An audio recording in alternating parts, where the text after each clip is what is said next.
So just started prepping the last bed. This is a continuation of the last bed I prepped.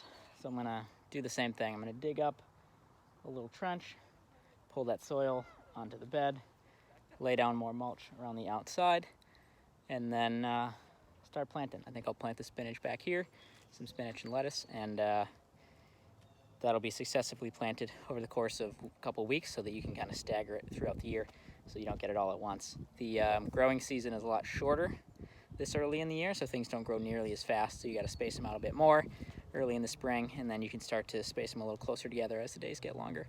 So yeah, I'll try to show you this one again.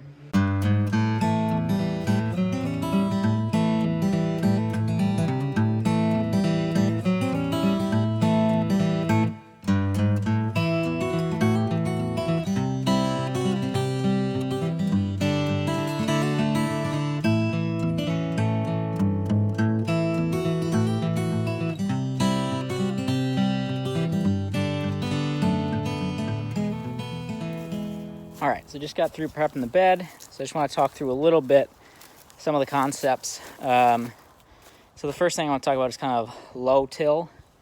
So what you don't want to do is really don't want to break up the soil. So all of the microorganisms, all the fungi, all the root matter, we want to leave in as much as we can.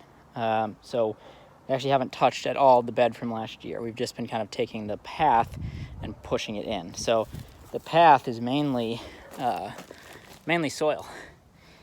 So it's pretty broken down, and last year that was wood chips. So that was the chips that we put in the pathway.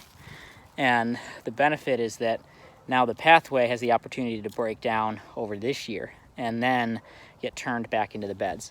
So the next thing I want to do is I just want to fork the piles and get a little bit of aeration in. And it also depends on what you want to plant. So if you want to plant carrots, you definitely want to make sure there's a lot of, if the soil's broken up, that there's a lot of loose air in the soil. So definitely you don't want to step on the beds at any time. So everything I do, I'm trying to stay on one side of the path or the other. So what I'm going to do now is I'm going to go down one side and just put the pitchfork in, put it down, and then turn it slightly. So I don't want to do anything but just kind of put the pitchfork in and then lift.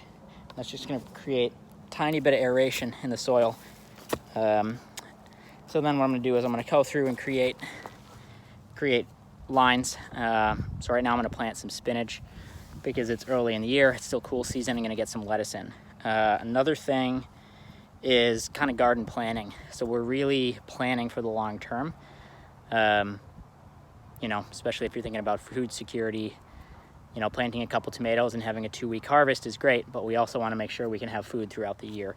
So one of our big staples last year was sweet potatoes, and sweet potatoes are great because they don't take great soil. You can plant them in the spring and they can last throughout the year. So we still have sweet potatoes in our house that we harvested last fall. So we've been having them throughout the winter, and then we also have a lot of squashes. So the thing about the squashes and the sweet potatoes is you don't really plant those until it gets warmer. So we're going to wait to plant those, but we can also plan ahead. So the sweet potatoes you plant as a little seedling early spring, and it doesn't really get that big. It's kind of a vine until middle of the year, and then July it really starts to take off. So what we can do is we can plant in the spring rows of greens or beans or other types of plants. And then in May, plant the sweet potatoes in the middle of the bed, still be harvesting from the edges of the bed, and then once it becomes time for the sweet potatoes to really start to flourish, then we kind of clear room for them. So you can really stagger your planting schedules so you can kind of maximize your growing season. Other season extenders that we don't really do, but we could be planting directly into here if we had poly low tunnels or some kind of greenhouse style or cold boxes to really extend the season. We haven't really done that. So what we're really focusing on the outside is cold hardy plants that can sustain freezing temperatures at this point, or that actually like cold temperatures. So that's what we're going to be planting here. So right now I'll go through, I'll aerate the soil, and then we'll come through and we'll plant plant some spinach around the outside, leaving space in the middle for when we want to plant some of our bigger season items. You can do the same thing with tomatoes. So you can be planting greens around the outsides and then plant tomatoes in the middle, and then give the tomatoes room over the early part of the year to establish. And then once those are established, remove the ground covers, and then that really gives the tomatoes space. So there's a lot of different things. We also don't want to plant the same vegetable in the same spot of the garden more than 1 year in a row, because that way the kind of diseases and pests can kind of overwinter in the soil and kind of attack the same type of plant. So you want to stay away from same types of families in the same areas of the garden.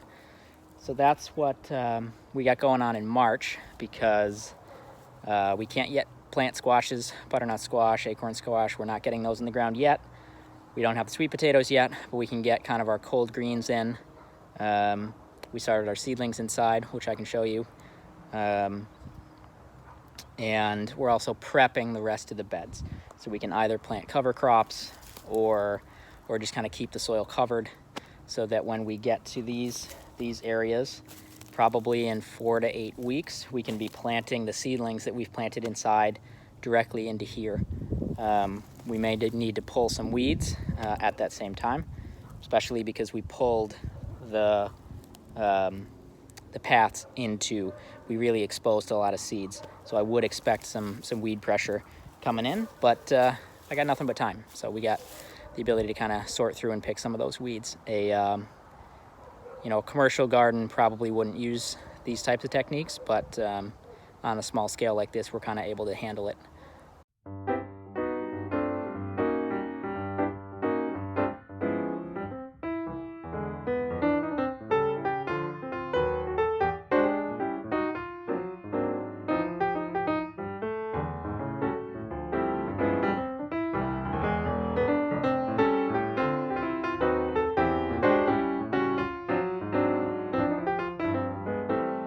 Alright guys, we got my soil worked up a bit, and now we got 4 rows that we're going to plant into. So we're going to plant just greens. So I'm actually going to put a little potting mix into these rows. We have not had great success germinating greens.